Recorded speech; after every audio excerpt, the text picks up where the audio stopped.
Get ready for a week of rumors. Roki Sasaki can make his final decision on where he's going to play beginning this Wednesday. Plus, my thoughts on the Jorge Polanco rumors and some of the other infield names that we've seen floating around out there over the past few days. Plus, a quick preview of the 2025 post-game show. We're working on some upgrades and things like that. Also, we got your voicemails. This is Pinstripe Territory. Just wanted to talk, that's all. All right. Welcome back, everybody. Welcome back. It is good to see all of you again. Your names in the chat, a lot of familiar names that have been with us over the years. It's kind of a slow part of the off season. Very little baseball news, over the last, couple of weeks. Most of the big guys have signed. Corbin Burns, Juan Soto, all that stuff. We're still waiting on Bregman. We're still waiting on Tanner Scott. And we're still waiting on Roki Sasaki, who will be the focus of tonight's episode. But I've been spending a lot of time just watching highlights, watching like Aaron Judge's 58 home runs from this year. During the offseason, it's a real opportunity for me to really savor some of the highlights that I don't get to watch as much of during the regular season, because when I'm watching the game, I'm building the post-game show, and I'll show you a preview of next year's show in a few minutes. But when I'm building the show, a lot of times I can't savor the moments, right? Because I've got to build it into the show. I've got to write some notes about it. How far did it go? What was the exit velo? What were my initial reactions? Write up my cues to do a sound effect, all that stuff. So I don't really get to appreciate it the way I did when I was just a fan. So a lot of times during this part of the year, when baseball is at its slowest point, that's when I go back and I watch the highlight videos and all that stuff. So I've been having a good time with that. But let's talk a little bit about Roki Sasaki, because we're going to have some Roki buzz this week. If you believe Jim Bowden on Roki Sasaki's free agency, the Yankees are still in the mix. There was also an article this morning in Baseball America that wrote about some of the chaos that's coming with the Roki Sasaki situation. And we'll get to that in a second. But here's the latest. 20 teams are interested in Roki Sasaki. But really only about 5 places have a real chance to sign him. Specifically, the Dodgers, the Padres, the Rangers, the Yankees, and the Mets are seen as the favorites, according to Ken Rosenthal. Now, the Dodgers appear the most confident that they'll sign him. Someone tweeted at me today that it's already leaked that he's going to LA, and I saw some reports about that, but nobody knows for sure. But each team has a certain amount of money that they've been allocated by Major League Baseball to sign international free agents. It's called the bonus pool, right? And the most any team can pay Roki Sasaki is about $7.5 million. And the Dodgers, they have this money to spend anyway, and they've had kind of handshake deals with other international prospects that they were going to use this bonus pool money for. And apparently, they've been asking these guys to hold off on signing. Hey, we still want you, but could you sign next year so we can give all our money to Roki Sasaki? And look, that's pissed off a couple of these prospects, and one of them reportedly told the Dodgers to take a hike and already ended up with the Pirates. So just this indecision has already cost the Dodgers a little bit. But I feel like, Roki's probably going to end up on the West Coast. That would be my guess. There's been some rumors that the Padres are seen as a favorite. Apparently he's a huge fan of Yu Darvish. So the prospect of being teammates with him could be appealing. And, being on the West Coast, it's easier for them to get back home. It's a less costly flight. If you're a young guy like Sasaki who's not going to be making a ton of money, you can't rent a Dreamliner like Masahiro Tanaka used to do. And, you don't have to fly across the country, right? Like you would if you were in New York. But he's definitely a difference maker, no matter where he pitches. He's got 2 pitches, supposedly, according to scouts, that rank as 80 on the 20 to 80 scale. Now, scouts have this system for their grading of players. It's not 0 to 100 like every other normal human being would make it, but it's 20 to 80, with 20 being the lowest and 80 being the highest that you can get. And, some places have his fastball ranked as a 70, but either way, 50 is average, and then anything above 50 is seen as above average, right? So 70 is elite, 80 is elite, and Sasaki supposedly has a 70 or an 80 fastball and an 80 splitter. And that's why he's been so dominant out there in Japan. But anyway, I'm not expecting Roki Sasaki to sign with the Yankees. But just in case somebody from Sasaki's camp is watching, the Yankees have had some luck with Japanese players. Obviously, Hideki Matsui, World Series MVP with the Yankees. Masahiro Tanaka had no trouble adjusting to New York, and he was on his way to win the Cy Young Award as a rookie before he injured his elbow. And he's one of my favorite Yankees pitchers ever. Hiroki Kuroda did a nice job here. Ichiro was here for a very short time, but he was a fan favorite. Obviously, there's been some guys who didn't adjust well. Keiagawa, I don't think that was so much about him adjusting to New York as just not having a major league fastball. And then Hideki Irabu, rather. I feel like he had some issues. He used to smoke in his bullpens. He wasn't exactly the most finely tuned athlete in the world, let's just say that, and George Steinbrenner had some words for him. But we've had more than our share of good Japanese players, and he would fit nicely with that tradition. So between January 15th and January 23rd is when he has to sign. That's the window. So by the 23rd, we will know. He could sign at least by Wednesday. And it's not like he's going to be negotiating with a ton of teams. He's going to have offers. Every team's going to offer pretty much the max of what their budget is for international money. $7 million in some cases, $5 million in others. Yankees have a pretty good bonus pool allocation, and they're going to try to get Sasaki. Now, I don't know if it's going to happen, but if it does, it's going to open up some interesting things with the Yankees rotation. I'm going to pull up the starting pitchers that we have. As you can see, the Yankees still have 6 starting pitchers, and they're actively trying to move Marcus Stroman, who had a 4.31 ERA last year. The hiccup they're running into with Stroman is that he has a vesting option for $18 million if he throws 140 innings next year, which he should be able to do. So no team wants any part of that. Kind of a bad contract, if you ask me, kind of a bad thing to include, but I guess they weren't counting on him being that durable. You might get 1 more year out of him, but I doubt that he's going to give you 2, so that's going to be a sunk cost in that second year. I'm pretty much guaranteeing that. But that's kind of what's holding up the Stroman deal. But the Yankees kind of need to make the Stroman deal in order to go out and get an infielder. We'll talk about that in a little bit. And if you do sign Sasaki, that means you probably have to trade another one of these starting pitchers. Rodon's not going anywhere. No one's going to touch that contract. And I believe he's got a no-trade clause. Luis Gil, you're not dealing him. They wouldn't deal him for Kyle Tucker, so I can't imagine there's somebody out there that they would deal him for. Clark Schmidt, those are pretty good numbers. 2.85 ERA, 2.0 WAR. He showed really good stuff last year. I think you could probably use him in the way that you used Michael King. Go out and get a legitimate starting player, position player for him. That's if you sign Roki Sasaki. Brendan Donovan, maybe. Finally, if the Cardinals were willing to part with him. But, a controllable young pitcher like Schmidt has some value. So, we'll see how this all plays out. My hunch is that he signs with LA, that he wants to be part of that, Shohei and Yamamoto 3-headed monster. And I wouldn't blame him for that.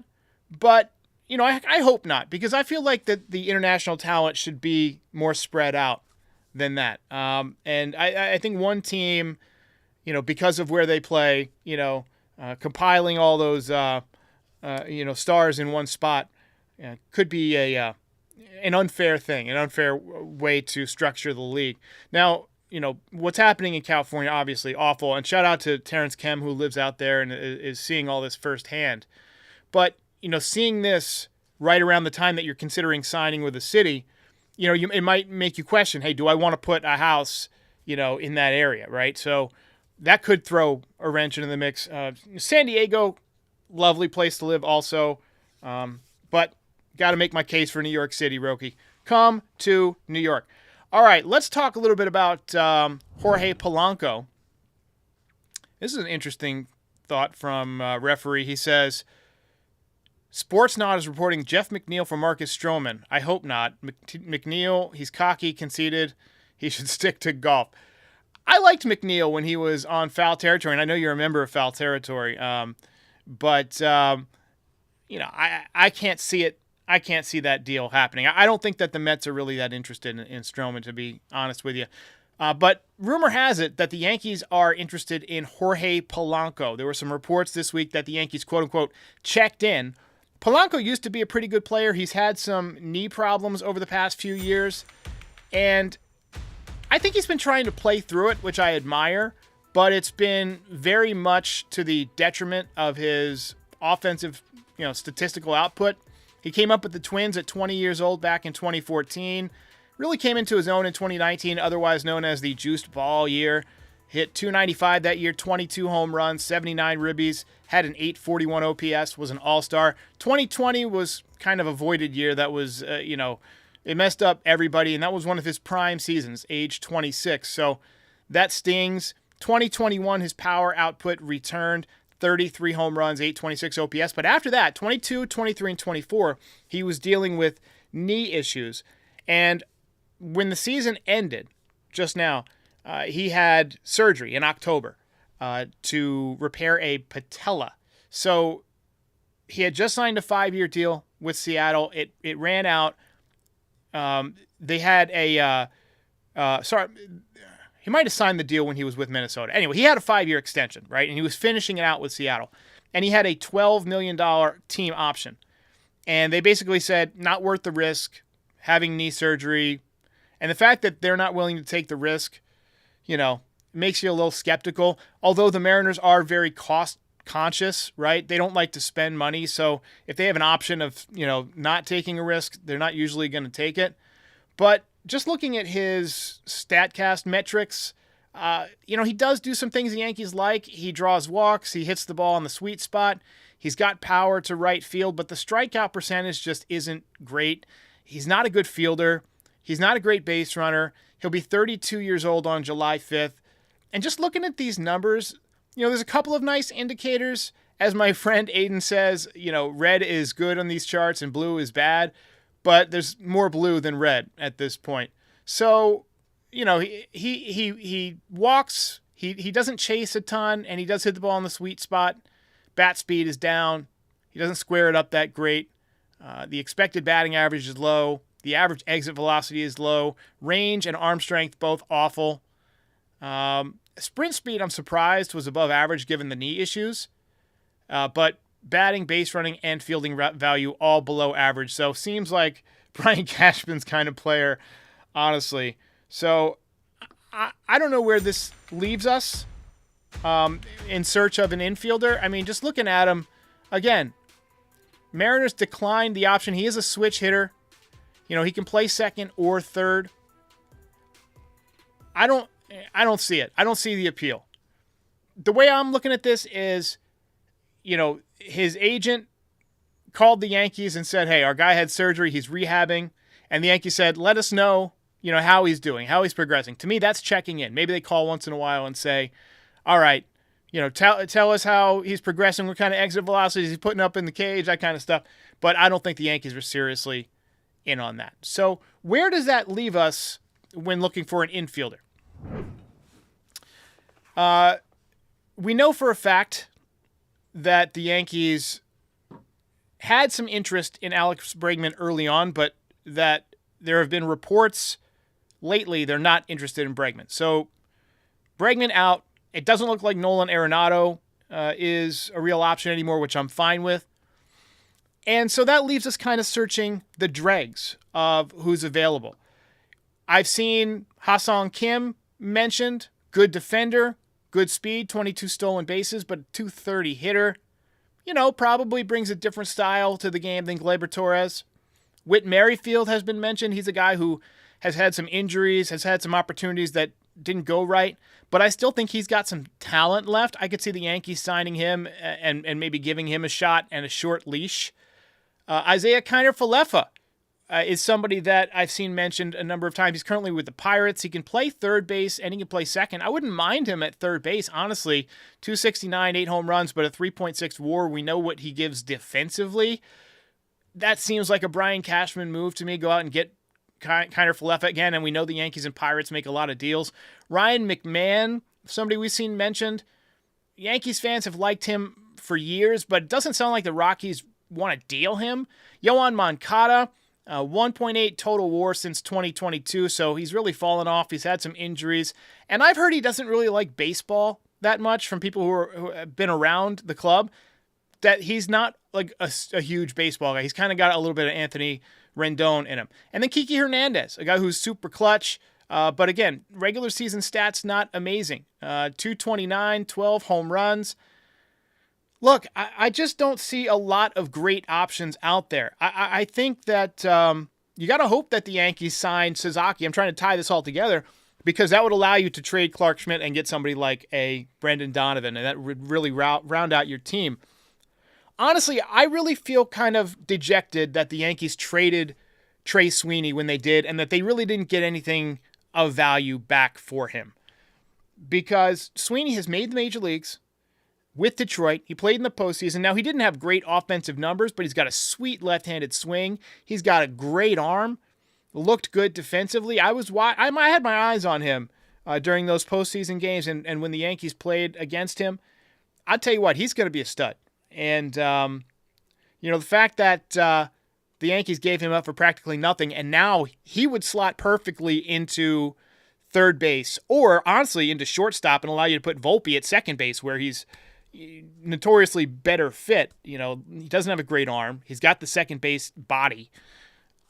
Honestly, moving Trey Sweeney is going to end up being one of Cashman's worst deals in recent memory if he pans out, because they could have really used him right now.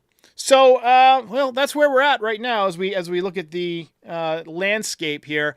I thought it would be fun to talk a little bit about the postgame show. I mentioned at the top of the podcast that I've been spending a lot of time, working on the postgame show, and that's obviously the biggest draw of this channel. Last year was an eventful year for us. We began as NYY recaps, and highlights were an enormous part of what I had built into the show.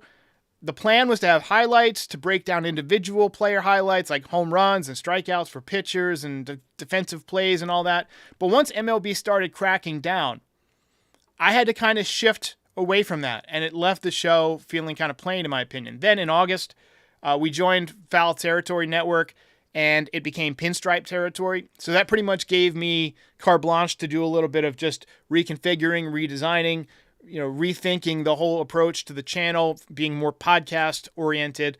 I'm not a guy who streams for hours and hours and hours. I try and do a focused podcast and then break out some clips for it and react to live news. So that's kind of what this channel is. But I still wanted to add visual elements. So, guys have already seen some of the off-season stuff. For instance, the player reels this year are now more player bios than just highlights. So we'll have like stats, and we'll be able to update these with various notes based on what's happening during the season.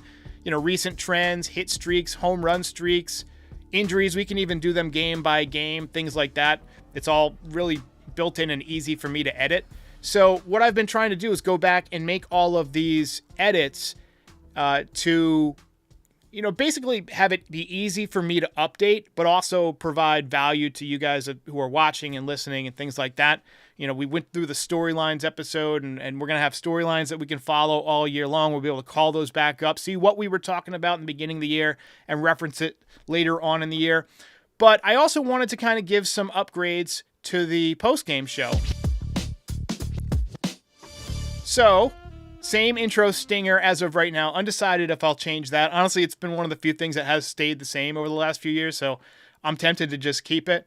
We've now got team logos for the lower third I wanted a little bit of splash of color, right? And these can be toggled off on any given day or whatever. And then we've got for one of the things that we started doing. Oops, I hit the wrong button here.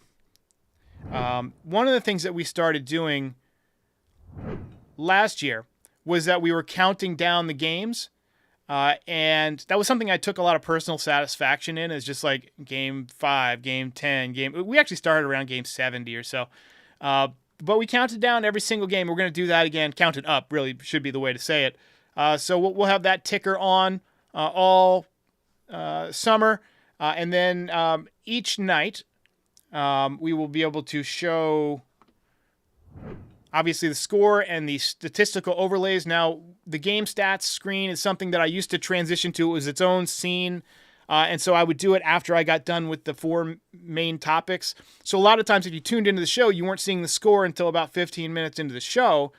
And what I wanted to do is have that available to call up earlier in the show and not have to update it in 2 different places. So I rebuilt that whole thing as kind of like an overlay. So we can now go to this whenever we want. We can go through it throughout the show or whatever, show key stats, key takeaways, things like that. And I've obviously made the score much bigger on the screen. We had some complaints last year that people said it was too small, and I wanted to make it bigger and bolder, so we did that. And because we made the score bigger on the screen, that necessitated removing the pitching stats from that screen. So now we're going with the pitcher spotlight. We always would cover the pitcher as the second thing in the the rundown here. And I just wanted to have the stats on the screen. We're going to keep track of whiffs and ERA live on the screen this year, pitches and strikes, just kind of a more robust look at what a pitcher did on a given night. So I think that will be, a helpful thing, and we can update, the pitchers. It's simple for me, just with a click of a button, I can change Cole to Fried to whoever. So each day it makes it a little bit easier for me to prepare, right? So hopefully the podcast will take less out of me and I'll have a little bit more energy each night. And then each night we've also got a third topic, which I will show right now.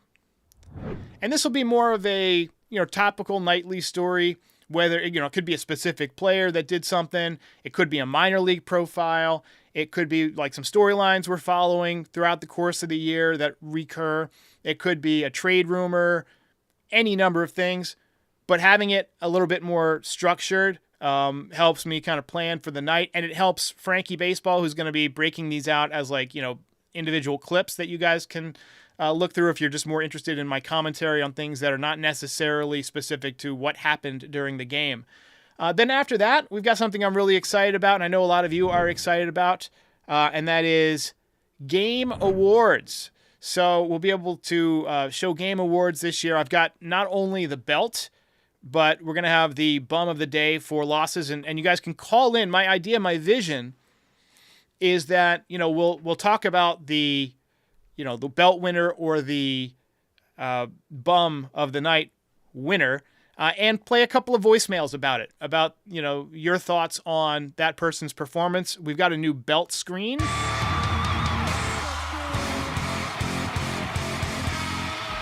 Which I've shown you guys before. And if you look closely, you'll see that there's a ticker at the bottom. We'll keep track of all of the belt winners all season long. So on any given night, you can see who's on the leaderboard. And I'll update that every night when I update the reel. We've also got something that you guys have seen, and Juan Soto was the first recipient of this award. And that is the Bum of the Day. And this will be given out during losses, but we'll also give it out just on nights when somebody deserves it. And it might not always be a Yankee. It might be a Yankee. It might be an umpire. It might be a fan. It might be one of you. It might be me. Who knows? Bum of the night, bum of the day is completely my discretion, and we're gonna have a lot of fun with this. And as you can see, we got a ticker for this also, and it is in brown as we appropriate to match the award. So we're doing the same type of rebuild, by the way, for the morning voicemail show too, which we're going to run at 10:30 in the morning 4 or 5 times a week. And then we'll have the final segment each night. We'll be looking ahead, where we'll preview the next game. We'll talk about the pitching matchup. I'll probably have some graphics and stuff to go along with this, like hot hitters for either team, things like that. We'll have, all sorts of stuff that we can show you. And by the way, I want to show off the Orgain where we've got the little yum. I told you guys I was going to try and get into shape this winter. So far, as of this morning, I'm down 20 pounds. I started off at 210. This morning, I weighed in at 190. I'm trying to get down to about 175, 180, something like that. Maybe 170, in that range. We'll see how I feel. But part of that is this Orgain stuff, which is absolutely tremendous. Tremendous. I can't recommend it more. And they are one of the sponsors. I want to just give them a shout out before I play the ad because it's delicious. And this will go to helping your diet, helping your energy, all sorts of stuff. So a quick word from the guys at Foul Territory to tell you about Orgain, and then we will be back in about 60 seconds with your voicemail. As an athlete, I care about what I put in my body, especially when it comes to protein. But can we also get some protein that tastes good? Come on, it's 2025. Todd, that's why this podcast is sponsored by Orgain. Orgain believes real nutrition has the power to make a real difference in people's lives, and it tastes so good. Orgain's new 30-gram complete protein shakes offer protein-packed real nutrition designed to satisfy your cravings without any added sugar. They're also an excellent source of premium ultra-filtered protein with all 9 essential amino acids. FT loves Orgain, and you'll often see it on the desk in the studio as we fuel up before and during the show. We love it for muscle support, recovery, and more. Remember, there are no quick fixes when it comes to your health. If you want more protein, give Orgain 30-gram protein shakes a try. Head to Orgain.com/foul30 and use code FOUL30 for 30% off your order. That's the best offer you'll find, but you have to use the code FOUL30 for 30% off. All right, so we got a couple of chats here that I want to get to before we get to some voicemails, and special shout out to Murica Gamers here with the super chat. He says, what do you think about trading for Carlos Correa? It's something that's been mentioned on this channel a few times over the winter. I don't hate it. It depends on what you give up. He makes a lot of money. Right now, the Yankees are about $24 million less than they had on their payroll last year, so they could afford him if they wanted to. But, man, he's got a bad ankle. He missed some time last year. He was great when he was on the field, but I'm just not sure at this point in his career that you can count on him to stay on the field. Pete says, hey, Derek, did you grow your hair back out? Well, I did grow it back out. But then I just buzzed it down again recently. I think I'm just going to keep it kind of nice and short. It's thinning out anyway, as you can tell, and most of the time I just wear a hat. I liked having it bald during the summer, but it got cold in the fall, and so I started to grow it out. Plus, my mom hated it. Hi, Mom. She hated seeing me bald, and she loves my beautiful hair, even though it's thinning. And, I decided it was time to grow it back out, but I'm going to keep it pretty short because my wife likes it short. All right, here's a quick voicemail about Jurickson Profar. Hey, Derek, just want to know what you think of Jurickson Profar. Could hit leadoff. He's played second, shortstop, the outfield. Could probably play decent third base and lead off for the Yankees with a good bat. Just want to know what you think about that because there's been no smoke behind his name. Thanks. Yeah, he's a good hitter. I don't know how he is as a defender. I think the Yankees are trying to improve both offensively and defensively at the same time, and I'm not sure that they can count on Profar to do that.